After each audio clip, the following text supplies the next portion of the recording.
যে বাংলাদেশে কি হচ্ছে আর আল্লাহ টের পাচ্ছেন না? কি বলেন? আল্লাহ রাব্বুল আলামিন বলেন, লা তাখুযুহু সিনাতুন ওয়ালা নাওম। ঘুম নাই, তন্দ্রা নাই। কার? ঘুমানো না, তন্দ্রাও যান না। তন্দ্রা কারে কয়? জি,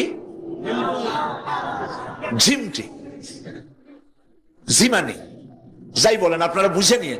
ওই যে বসে বসে এরকম করে, আল্লাহ ওরকমও করেন না। ঘুমো নাই, তন্দ্রাও নাই। হযরত মুসা আলাইহিস সালাম বলছিলেন যে আল্লাহ তুমি নাকি ঘুমাও না। মুসা আলাইহিস সালাম তো খুব আদরের নবী, আল্লাহ পাকের খুব আদরের নবী, দারুণ আদর। আল্লাহ পাক বলছেন মুসা আমি তোমারে আমার জন্য বানাইছি। সুবহানাল্লাহ। কোরআন শরীফে আছে আল্লাহ পাক বলছেন মুসা আমি তোমারে আমার জন্য বানাইছি। তোমাকে যখন তোমার মা দরিয়ায় ভাসায় দিয়েছিল আমি তোমার বাক্সর দিকে তাকাইছিলাম। সুবহানাল্লাহ। আল্লাহ যদি বলেন আমি তাকাইছিলাম, সুবহানাল্লাহ। তোমারে আমার জন্য বানাইছি। সুতরাং হযরত মুসা আলাইহিস সালাম তিনি বলছেন আল্লাহ পাককে খুব আদরের নবী, তো আল্লাহ তুমি নাকি ঘুমাও না। আল্লাহ কয় তুমি বিশ্বাস করো না? হযরত মুসা আলাইহিস সালাম বললেন আল্লাহ অবশ্যই বিশ্বাস করি, তবে বুঝি না বিষয়টা কি, বুঝি না কেমনে না ঘুমাই পারে, বুঝি না। আল্লাহ আচ্ছা ঠিক আছে, তুমি যখন বিশ্বাস করছো তখন আর অসুবিধা নেই, বিশ্বাস না করলে মুসিবত ছিল। পয়গম্বর মানুষ তাকে তো বলতেই হবে বিশ্বাস করি, তবে বুঝি না। আল্লাহ কয় ঠিক আছে বিশ্বাস যখন করো আমি বুঝাই দেবো। নিয়ে আসো এক গ্লাস পানি। এক গ্লাস পানি নিয়ে আসলেন, দাঁড়ায় থাকো। মুসা আলাইহিস সালামকে আল্লাহ বললেন পানি নিয়ে দাঁড়ায় থাকো, আর ঘুমের আল্লাহ করলেন মুসারে ধর। মুসা আলাইহিস সালামের ঘুম এসে গেল। ঘুমের আমেজে হাতটা শিথিল হয়ে গ্লাসটা পড়ে ভেঙে চুরমার হয়ে গেল। হযরতে মুসা আলাইহিস সালাম ভয় পেয়ে গেলেন। আল্লাহ পাক শোনায় দিলেন ভয়ের কোনো কারণ নাই, একটা পরীক্ষার জন্যই দিলাম, তোমার বোঝার জন্যই দিলাম। তুমি যেমন এক গ্লাস পানি নিয়ে, একটা গ্লাস নিয়ে এক মুহূর্ত দাঁড়াতে পারলে না, ঘুম আসলো আর হাত থেকে পড়ে গ্লাসটা ভেঙে গেল। মুসারে তুমি বুঝে নাও, তুমি জেনে রাখো তাম সৃষ্টি জগৎ তোমার আল্লাহ আল্লাহ রব্বুল আলামিনের হাতের মুঠার মধ্যে রয়েছে। আল্লাহ রব্বুল আলামিন যদি ঘুমায় যান, এই পৃথিবীর আকাশ এবং জমিনের সব ট্রাফিক কন্ট্রোল আল্লাহ পাক নিজেই করেন। যদি তিনি ঘুমায় যান সব শেষ হয়ে যান। বাংলাদেশে কি হচ্ছে, পৃথিবীর কোথায় কি হচ্ছে তা আল্লাহ দেখছেন না? চিল্লায় বলো দেখছেন না? সে আল্লাহ রাব্বুল আলামিন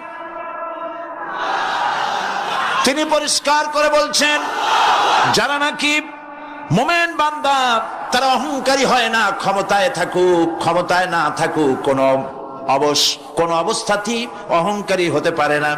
আল্লাহ পাক শোনায় দিয়েছেন যারা অহংকার করে তাদেরকে পরিষ্কার করে বলেছেন ওয়ালা তামশি ফিল আরদি মারহান ইন্নাকা লান তাখরিকাল আরদা ওয়া লান তাবলুগাল জিবালা তুলা ওয়ালা তামশি ফিল আরদি মারহান।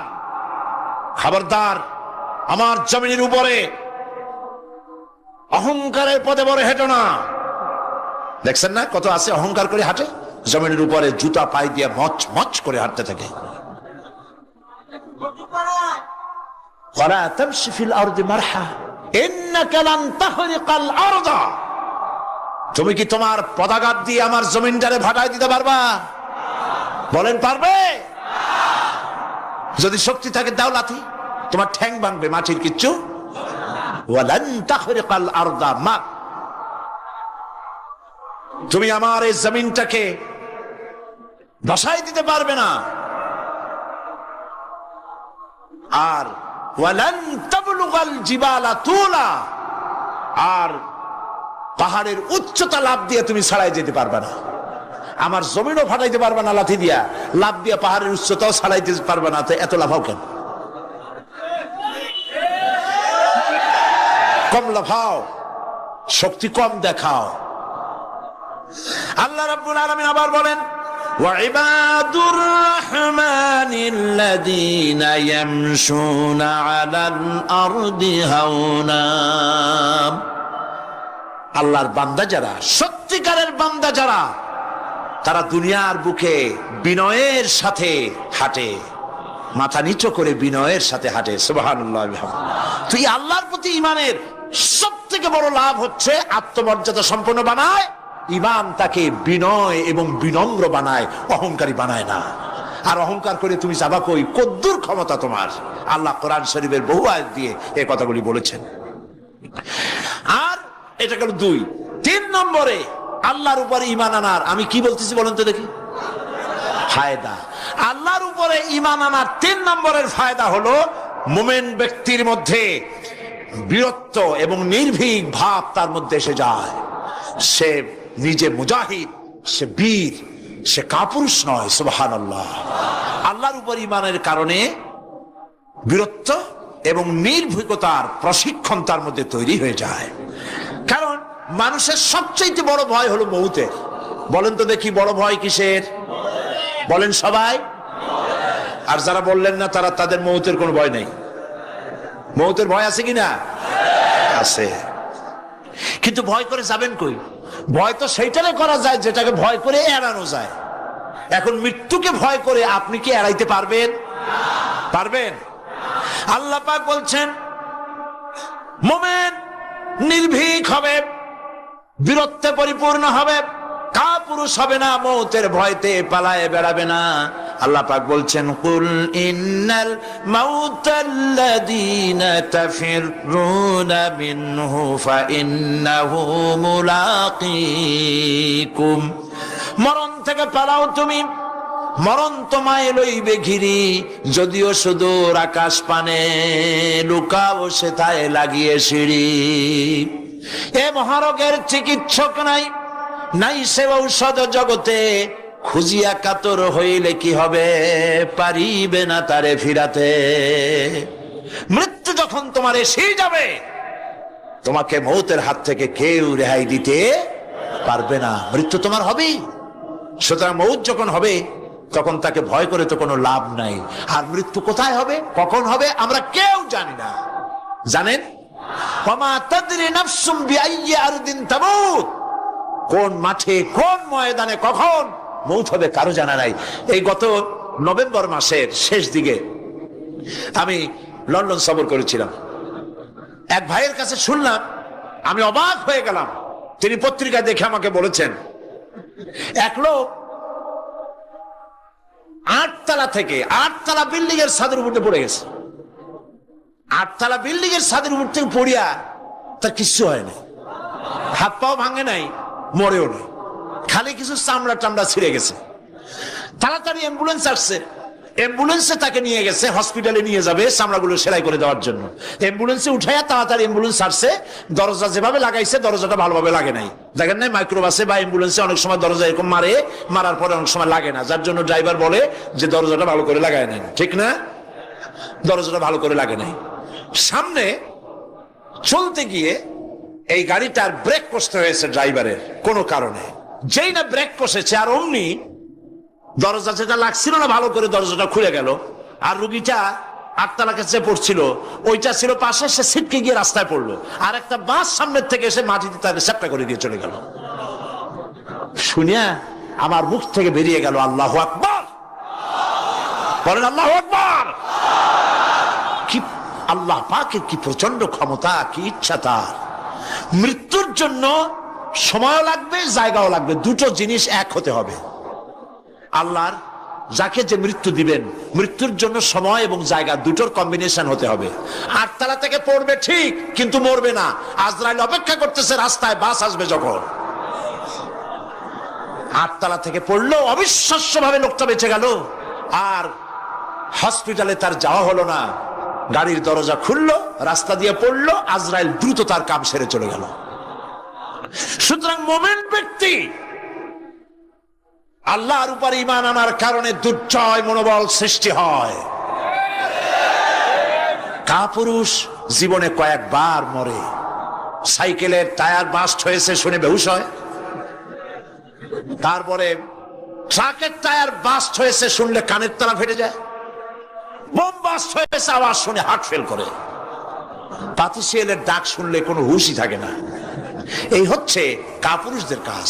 আর ইমানদার ব্যক্তি এগুলি পরোয়া করে না। তার জানা আছে যে আমার নির্ধারিত সময়ের এক মুহূর্ত আগে আমার মৌত হবে না। তো মৌত যখন আমার জন্য অবধারিত, দুনিয়ায় আসছি যখন, মৌত যখন হবেই, সেই মৌত বিড়ালের মতো হোক তা কি চান? পাতিশিয়ালের মতো হোক তা কি চান? আমি তো বলি যে বিড়ালের মতো 500 বছর বেঁচে থাকার কোনো লাভ নাই, সিংহের মতো 5 মিনিট বাঁচুন। মির্জাফরের মতো 50 বছর বেঁচে থাকায় লাভ নাই, খালিদ বিন ওলীদের মতো, সিরাজউদ্দৌলার মতো বেঁচে থাকুন।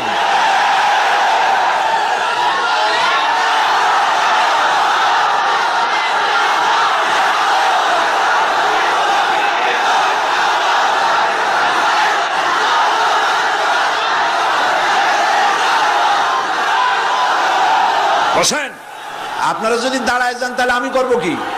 বসেন বসেন। সেই জন্য এই ক্ষণস্থায়ী জীবনকে কেন সেই অনন্ত সুখময় জীবনের জন্য উৎসর্গ করে দেব না, যা আল্লাহর কাছে পাওয়া যাবে কিয়ামতের দিন। দেখেন, মৃত্যু হওয়া উচিত মুসলমানদের, শাহাদাতের মৌত হওয়া উচিত। কি মৌত হওয়া উচিত? আল্লাহকে আজকে প্রাণ খুলে বলি, আল্লাহ জীবন তো নিবাই, সুতরাং জীবন যখন নিবা, মৌতটা শাহাদাতের মৌত তুমি আমাদের দান করে দিও। কাপুরুষের মতো মরতে চাই না, শাহাদাতের মৌত চাই। সুবহানাল্লাহ বলেন, আমিন বলেন। মুমিন ব্যক্তি তার বড় ফায়দা, সে সাহসী হয়। সুবহানাল্লাহ বলেন। দেখেন, বুখারী শরীফের হাদিস, যুদ্ধের জন্য, বদরের যুদ্ধ, হুজুর সাল্লাল্লাহু আলাইহি ওয়াসাল্লাম সৈন্যদেরকে রিক্রুট করছেন, কিন্তু কথা বলতে গিয়ে রাসূল করিম সাল্লাল্লাহু আলাইহি ওয়াসাল্লাম দাওয়াত দিচ্ছেন, কিন্তু মনে মনে চিন্তাও করছেন যে সামান্য কিছু লোক, অস্ত্রপাতি কম, এই জিহাদের অবস্থাটা তারা কিভাবে নেবে। একজন যুবক সাহাবী দাঁড়ায় গেলেন, তার নাম মিকদাদ রাদিয়াল্লাহু তাআলা আনহু। যুবক, এই পৃথিবীতে যুবকদের ইসলামের সবচাইতে অবদান কাদের? চিল্লায় বলো। যুবকদের অবদান সবচাইতে বেশি। হযরত মিকদাদ রাদিয়াল্লাহু তাআলা আনহু তিনি দাঁড়ায় গেলেন, তিনি বললেন, ইমদি বিনা ইয়া রাসূলুল্লাহ হাইসুমা তাশা। হাদিস, হে রাসূল, আপনি আমাদেরকে নিয়ে চলুন। কত সৈন্য তারা আসতেছে, কত অস্ত্র নিয়ে আসতেছে, এটা আমাদের ভাববার বিষয় নয়। আপনি আমাদের নিয়ে চলুন, হাইসুমা তাশা আয়ে হাইসুমা আমারাকাল্লাহ।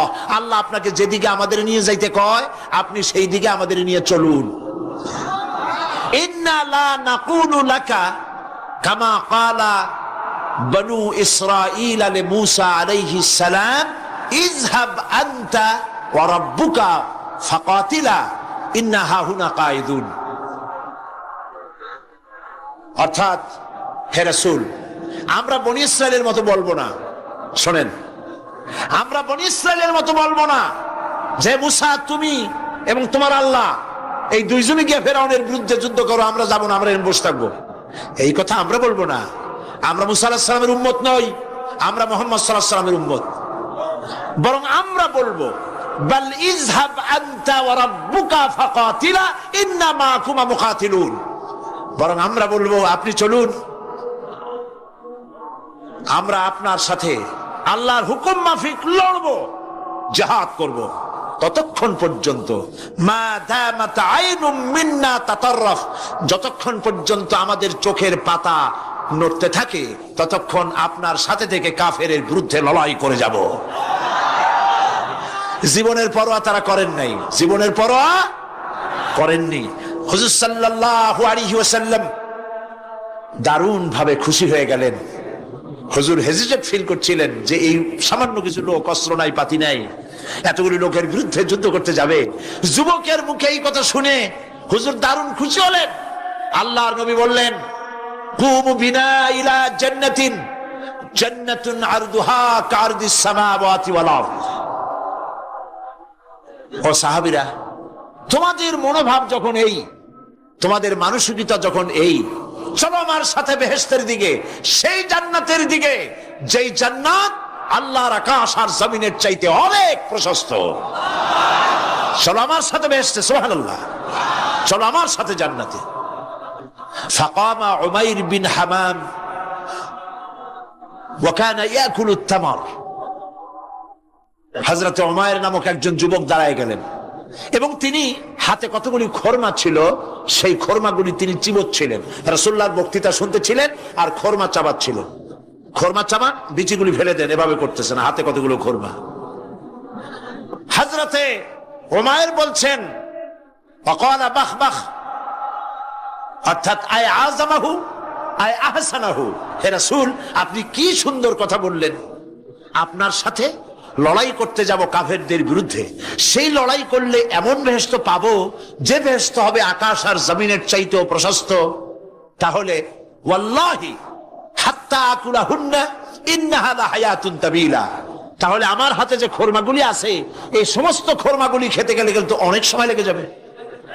এত সময় বেহেশতে যাওয়ার জন্য আমি তো তর সহ্য করতে পারবো না। হারামাবিহীন হাতের সব খরমা ভালাই দিলেন, যুদ্ধে ঝাঁপায় পড়লেন। অনেকক্ষণ কাফেরদের বিরুদ্ধে লড়াই করে হযরত উমাইর শাহাদাত বরণ করলেন। রাসূলুল্লাহ তার লাশের কাছে গিয়ে আঙ্গুল দিয়ে ইশারা করে বললেন, ইন্নাকা মিন আহলিহা। উমাইর, তুমি যেই বেহেশতে যাওয়ার জন্য খরমাগুলি খাওয়ার সময় পাচ্ছিলে না, তাড়াতাড়ি করে খরমাগুলি হাত দিয়ে ফেলে দিয়েছিলে, আমি আল্লাহর রাসূল, আমি সাক্ষী দিচ্ছি অবশ্যই আল্লাহর সেই জান্নাত তোমার জন্য অবধারিত। মুমিন ব্যক্তি সে কখনো মৃত্যুর ভয়ে উদ্দেশ্য হাসিল থেকে চুপ করে বসে থাকে না। সে ভয় করে কেবলমাত্র কাকে? সে মৃত্যুর ভয়, মৃত্যু হবেই এবং আমার জন্যে বিশ্বাস রাখতে হবে। আমার জন্যে যদি কোনো বুলেট এর উপরে আমার নাম লেখা থাকে, পৃথিবীর সমস্ত মানুষ আমাকে পাহারা দিয়ে সেই বুলেট থেকে আমাকে রক্ষা করতে পারবে না। আর যদি কোনো বুলেটে আমার নাম লেখা না থাকে, সারা পৃথিবীর সমস্ত মানুষ বৃষ্টির মতো গুলি বর্ষণ করলেও একটি গুলিও আমাকে বিদ্ধ করতে পারবে না। এটার নাম হলো ঈমান। এটার নাম কি? এই ঈমান পেলাম কোথায়? কোথায় পেলাম? কোরআন শরীফে। কোথায় পেয়েছি? আল্লাহ রাব্বুল আলামিন বলেন, ওয়ামা হুম বিদরিনা বিহি মিন আহাদিন ইল্লা বিইজনিল্লাহ। একথা সুস্পষ্ট, আল্লাহর অনুমতি ব্যতিরেকে বান্দার কোনো ক্ষতি সাধন কেউ করতে পারে না। জোরে বলেন সুবহানাল্লাহ। কেউ কারো কোনো ক্ষতি করতে পারবে না। যেটা ক্ষতি যদি কিছু থাকে কিসমতে, ওটা তো মুকদ্দার ছিল, তকদির ছিল, সেটাই হবে, এর বাইরে কিছুই হবে না। সুতরাং মুমিন ব্যক্তি সে সাহসী হবে, সে কখনো চিন্তা করবে না মৃত্যুর ভয়ের। উদ্দেশ্য হাসিলের জন্য হয় শরীরের পতন, না হয় মন্ত্রের সাধন, ডু অর ডাই, সে আল্লাহর জন্য তার জীবন দিতে প্রস্তুত থাকবে। কারণ আল্লাহ রাব্বুল আলামিন বলেছেন, ইন্নাল্লাহা আশতারা মিনাল মুমিনিনা আনফুসাহুম ওয়া আমওয়ালাহুম বিআন্না লাহুমুল জান্নাহ। আল্লাহ পাক বলেন, আমি আমার মুমিনের জান আর মালকে আমি খরিদ করে নিয়েছি, বিনিময়ে আমার বান্দাকে আমার জান্নাত দান করে দিয়েছি। জোরে কোন সুবহানাল্লাহ। মুমিনের জান আর মালকে নিয়েছেন, বিনিময় কি দিবেন? জান্নাত দান করে দিবেন। এটা হলো মুমিনদের আল্লাহর প্রতি ঈমান আনার জন্য 3 নম্বরের কোয়ালিটি। 4র্থ নম্বরে আল্লাহর উপর ঈমান আনলে 4 নম্বরের যে ফায়দাটা, সে ফায়দা হচ্ছে আশাবাদ এবং মানসিক প্রশান্তি। আল্লাহর প্রতি একটা নির্ভরতা এবং আশার সৃষ্টি হয়ে যায়, সে কখনো নিরাশ হয় না। কারণ একটা মানুষ পাপ করলো, চুরি করেছে, ডাকাতি করেছে, জেনা করেছে, হত্যা করেছে, শয়তানি করেছে, বদমাশি করেছে, সব করেছে, এখন শয়তান তাকে ওয়াসওয়াসা দিতে পারে। সেই জন্য আল্লাহ রাব্বুল আলামিন বলেছেন, লা তাকনাতু মির রাহমাতিল্লাহ, বান্দারে আমার রহমত থেকে নিরাশ হয়ে যেও না। আল্লাহর রহমত বান্দা তোমার গুনাহ কতটুকু, তোমার